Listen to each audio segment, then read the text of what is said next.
আসসালামু আলাইকুম রহমতুল্লাহি বারাকাতুহু। প্রিয় মুমিন মুসলমান ভাই বোনেরা, যে যেখান থেকে আজকে আমাদের এই ভিডিও প্রোগ্রামটি দেখছেন, সবাইকে আন্তরিক সালাম ও মোবারকবাদ জানিয়ে আজকে ভিডিওর প্রোগ্রামটি শুরু করা যাচ্ছে। প্রিয় বন্ধুগণ, আপনারা আমার হাতে একটি বই দেখতে পাচ্ছেন, লজ্জাতুন নিসা।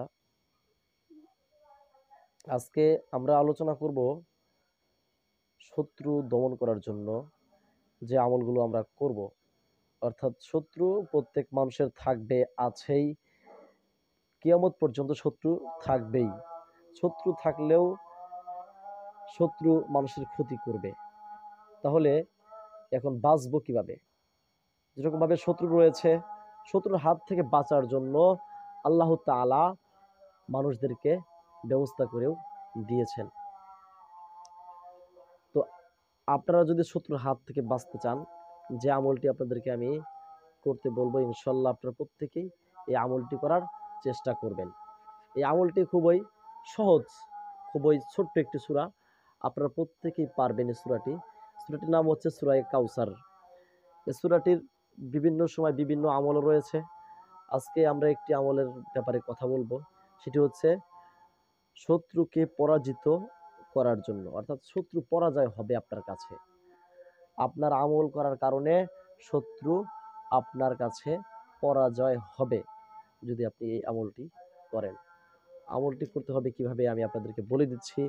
আর এর আগে একটি কথা বলছি, যদি ভিডিওটি ভালো লাগে আর আপনাদের একটু উপকারও হয়, তাহলে আমার এই ছোট্ট চ্যানেলটি সাবস্ক্রাইব করে রাখবেন। যেহেতু এখন রমজান মাস, চাইলে কিন্তু আপনারা এই আমলটি করতে পারেন। কারণ অন্য অন্য মাসে আপনারা নামাজ কালাম ওরকম পড়েন না, আবার অনেকে নামাজ কালাম পড়েন। তো এই মাসে আপনাদের একটু সুযোগ বেশি, এজন্য চাইলে কিন্তু আজকে বা যে কোনো জুমার দিন এই আমলটি করতে পারেন। যেহেতু রমজান মাস আমল করতেছেন, এখন এই আমলটা করলে আরো বেশি কার্যকারিতা হবে ইনশাআল্লাহ।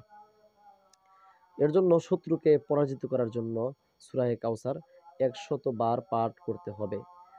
আর এই সূরা কাউসারের নকশাটি লিখে নিজের সাথে ব্যবহার করতে হবে। নকশাটি আপনারা স্ক্রিনের মধ্যে দেখতে পাচ্ছেন, এই যে এটা নকশা। এই নকশাটি আপনাদেরকে লিখে সাথে ব্যবহার করতে হবে, অথবা সূরা কাউসার লিখে আপনার সাথে ব্যবহার করতে হবে। আর সূরাতুল কাউসার 100 বার পাঠ করতে হবে। এখন 100 বার আমরা পাঠ করব কিভাবে? পাঠ করার জন্য অবশ্যই জুমার দিন হলে সবচাইতে ভালো হয়। জুমার দিন জুমার নামাজের পরে এটা হলে সবচাইতে ভালো হবে। আর মনে মনে ধারণা রাখতে হবে যে শত্রুকে আপনি পরাজিত করতে চান, শত্রুর দিকে। আর অবশ্যই আমলটি করার পূর্বে 11 বার করে অথবা 7 বার করে দুরূদ শরীফ পড়তে হবে না। এই আমলের শুরুতে এবং শেষে 11 বার করে দুরূদ শরীফ পড়তে হবে। এরপরে এই আমলটি শেষ করে দোয়া করে চলে আসতে হবে। আর এটা অবশ্যই পাক পবিত্র স্থানে, পাক পবিত্র শরীরে করতে হবে, নাপাক শরীরে করা যাবে না। আর অবশ্যই আমলওয়ালা ব্যক্তি হতে হবে। আর কোনো খারাপ লোককে উদ্দেশ্য করে এ তদবির করা যাবে না। খারাপ লোককে উদ্দেশ্য করে এই তদবির করলে হিতে বিপরীত হতে পারে। আর যদি কোনো সমস্যা হয়, আমি বা আমার চ্যানেল কোনোভাবে দায়ী থাকবো না। অবশ্যই আপনি হালাল পন্থায় এই কাজটি করার চেষ্টা করবেন। আরও বিভিন্ন তদবির রয়েছে, বিশেষ করে শত্রু ধ্বংসের আরও তদবির আমি আপনাদেরকে দিতে পারবো। যদি আপনারা চান, অবশ্যই কমেন্টে জানিয়ে যাবেন কোন বিষয়ের উপর ভিডিও চাচ্ছেন। দেখা হবে পরবর্তী ভিডিওতে। আসসালামু আলাইকুম রহমতুল্লাহি ওয়া বারাকাতুহু।